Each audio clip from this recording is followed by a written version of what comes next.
सुनते सुनते आप थक जाएंगे।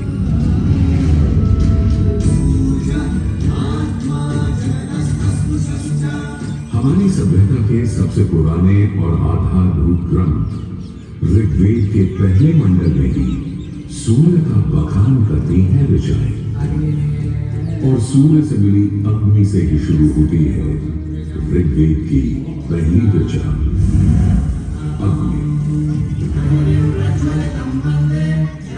जो सूर्य के प्रकाश और ऊष्मा में थी।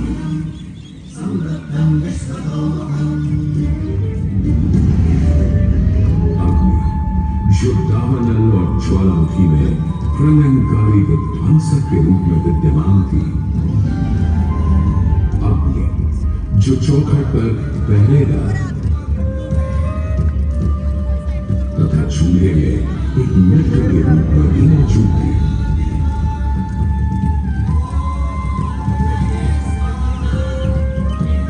तभी तो भारत ही नहीं, पुरातन मिस्र में रात, दक्षिण अमेरिका में इंती, अफ्रीका में लीजा, फारस में अगी, चीन में जुरान, जापान में ताबुत्सुची और कोजन, तुर्की में अलाज, यूनान में हेफेस्टोस हेलिकोस और रोमनी में वाल्कैन और फीबस जैसे पौराणिक अग्नि स्वरूप देवों की कल्पना विद्यमान है।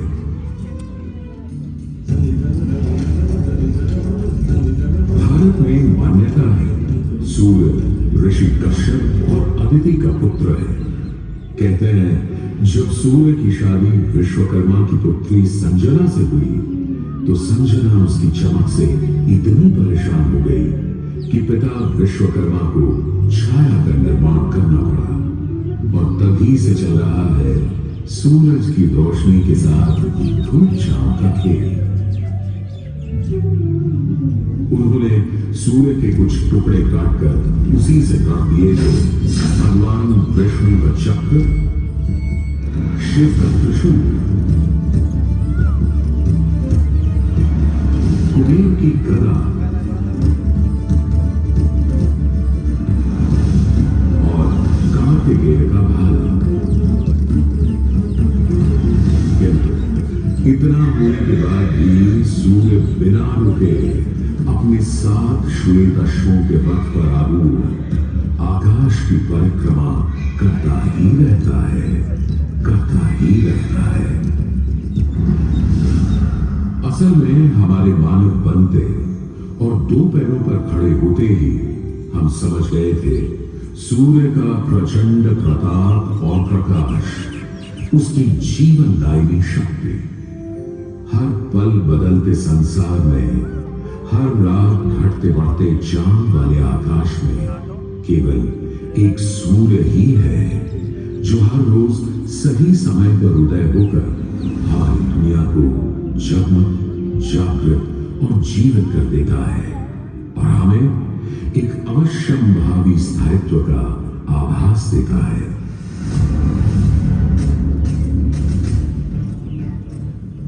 सूर्य से ही तो हमारी फसलें, फल, पक हमें भोजन देते हैं। सूर्य से ही तो हमें बादल और बारिश मिलती है। और सर्दियों में सूर्य जरा रूठा तो जीना दुभर हो जाता है। पेड़ों के पत्ते झड़ जाते हैं, वन्य जीवन गुप्त होकर लुप्त हो जाता है और पूरी दुनिया बेरंग सफेद हो जाती है।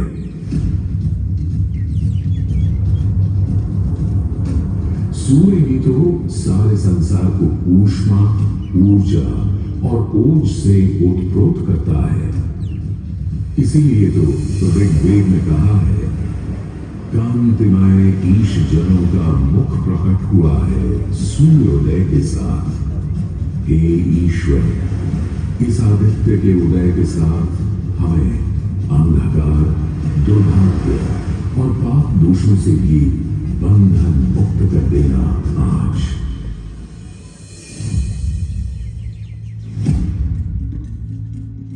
और अगर ग्रहण के समय सूर्य कुछ क्षणों को लुप्त हो जाए तो सारे संसार में हाहाकार मच जाता है।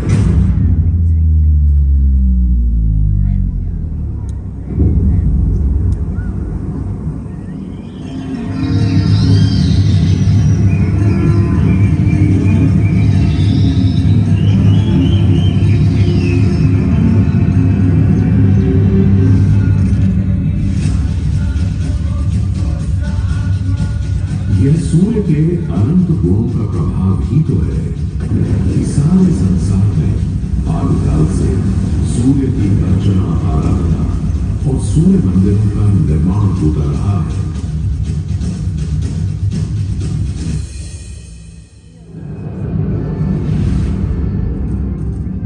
दक्षिण अमेरिका के इंका काल के सूर्योपासना स्तूप, मिस्र के रामसेस मंदिर परिसर में स्थित सूर्य मंदिर, यानी मैं हाथ में कीड़ों से मारने અહીંયા ઉપર રખો અહીંયા બસ। और जापान, मेसोपोटामिया और ईरान के सूर्य मंदिर और भी दुनिया भर में न जाने कितनी सभ्यताओं ने अपनी अपनी तरह की सूर्य उपासना और मंदिर परिसर देखे हैं।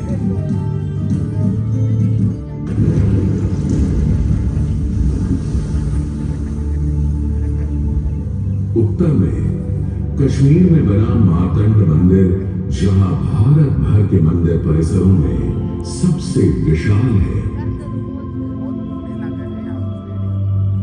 तो पूर्व में ओडिशा का कोणार्क मंदिर सबसे वैभवशाली, पूर्वोत्तर में असम और मणिपुर के सुंदर सूर्य मंदिर देखते बनते हैं, तो दक्षिण में तमिलनाडु, केरल, कर्नाटक आदि के सूर्य मंडल अपनी अलग छटा रखते हैं। उधर उत्तराखंड, उत्तर प्रदेश, बिहार, मध्य प्रदेश, हरियाणा और हिमाचल में भी सूर्य मंदिरों की हार माला से बनी है।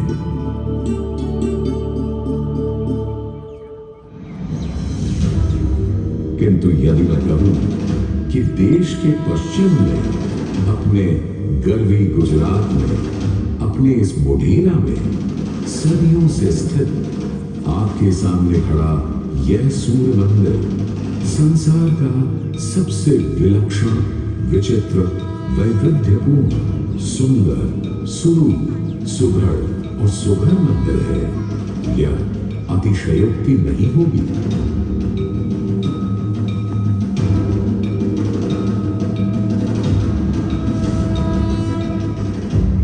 11वीं सदी में चालुक्य घराने के सूर्यवंशी सोलंकी सम्राट भीमदेव प्रथम ने तो यहां एक चमत्कार ही कर दिखाया। सम्राट भीमदेव प्रथम एक बड़े वीर और प्रतापी राजा थे। एक तरफ उन्होंने सोमनाथ का मंदिर तोड़ने वाले महमूद गजनवी नदी से टक्कर ली और उसके तोड़े सोमनाथ को दोबारा से खड़ा किया, तो वहीं पूरे गुजरात में तमाम नए किले, मंदिर, तालाब और वाव बनवाए।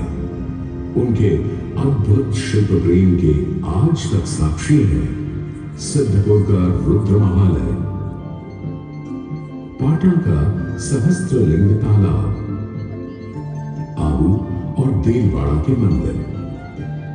वहीं उनकी प्रिय पत्नी रानी उदयमती ने बनवाई थी रानी की वाव।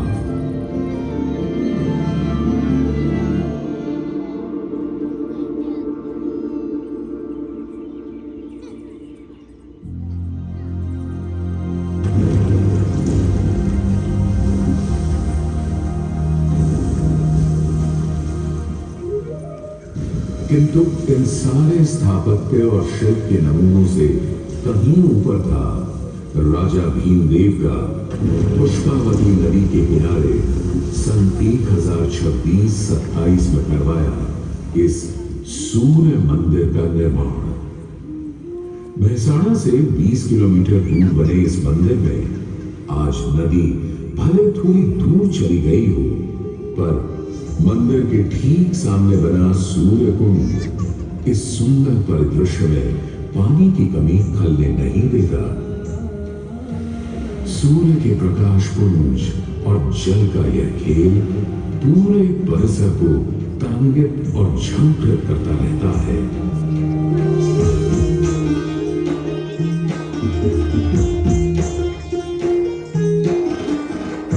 मंदिर के ठीक सामने बने बड़े बड़े मंदिर और उनमें रखी विविध देवी देवताओं की मूर्तियां इस मंदिर को एक अलग खास चरित्र दे देते हैं। इसका एक और नाम है रामकुंड। और क्यों ना हो, जबकि यहाँ विस्तृत धर्मारण्य वन क्षेत्र में ही श्री राम ने मोढेरा का निर्माण करवाया था। इस कुंड के पानी में मंदिर इस तरह प्रतिबिंबित होता है कि लगता है मानो अग्नि और जल घूम कर कोई खेल खेल रहे हों।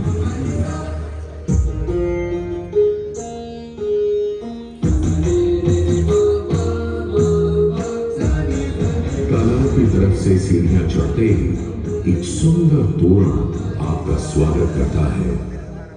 तोरण से होते हुए जैसे ही आप मंदिर के पास पहुंचते हैं, एक नया संसार सामने आ खड़ा होता है।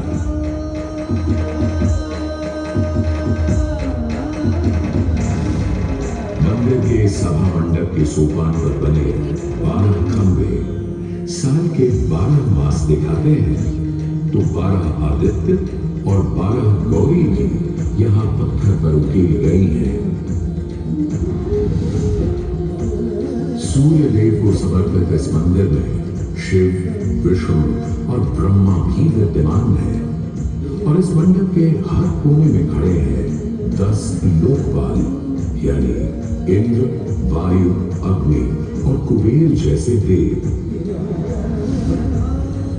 आज भी हजारों तीर्थयात्री यहाँ उत्तरार्ध महोत्सव मनाने और सूर्य को प्रणाम करने आते हैं।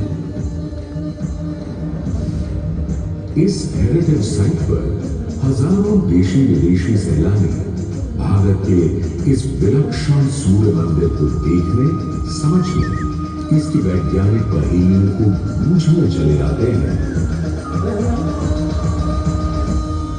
संसार और विशेषकर भारत में बने अधिकतर सूर्य मंदिरों की तरह मोढेरा के मंदिर को बहुत वैज्ञानिक सोच समझ से बनाया गया है। पूर्व पश्चिम धुरी पर पूर्वोन्मुखी यह मंदिर इस तरह रचा गया है कि विषुव पर्व के दिन, यानी उस दिन जब दिन और रात ठीक बराबर होते हैं, सूर्य की पहली किरण सीधे गर्भगृह में स्थापित सूर्य प्रतिमा पर ही गिरती थी।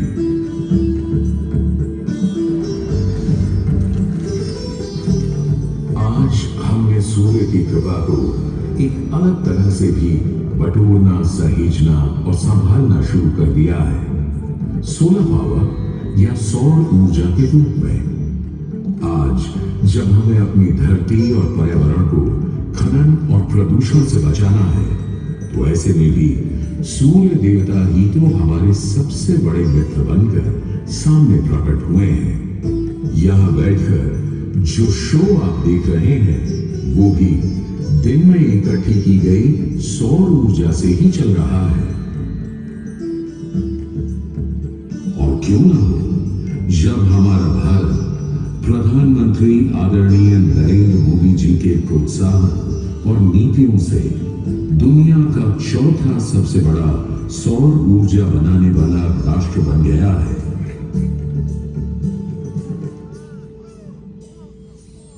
गुजरात देश का पहला राज्य है जिसने सौर ऊर्जा को ध्यान में रखते हुए नीतियां बनाई, निर्णय लिए। हमने नहरों तक पर सोलर पैनल लगा दिए और जिसकी चर्चा विदेशों में तक न हुई। आज भारत रिन्यूएबल एनर्जी के उत्पादन के मामले में दुनिया की चौथी बड़ी ताकत है, दुनिया की।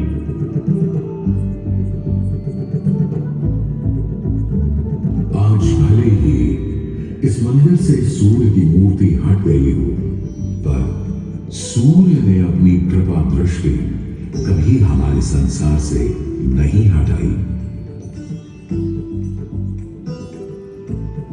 हम तो बस मोढेरा के सूर्य मंदिर में फिर आए